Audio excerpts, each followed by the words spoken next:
నిజామాబాద్ జిల్లాలోని సారంగపూర్లో దాదాపు 450 ఏళ్ల చరిత్ర కలిగిన ఒక హనుమాన్ ఆలయం ఉంది. ఈ ఆలయాన్ని ఛత్రపతి శివాజీ గురువు గారైనటువంటి సమర్థ రామదాస్ నిర్మించాడట.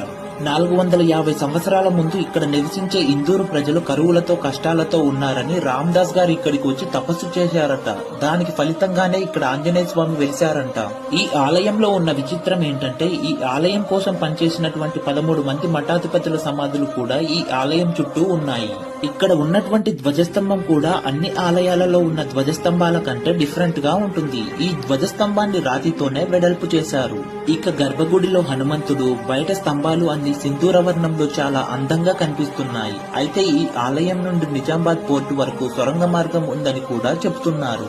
ఈ ఆలయం 1400 ఎకరాలలో ఉంటుంది. బహుశా ఇంత పెద్ద స్థలంలో ఉన్న దేవాలయం ఇదొకటే అనుకుంటా. మీరు ఈ టెంపుల్ కు వెళ్లారా? ఈ టెంపుల్ గురించి ఏమైనా తెలిస్తే కామెంట్ చేయండి. ఈ టెంపుల్ గురించి ఫుల్ వీడియో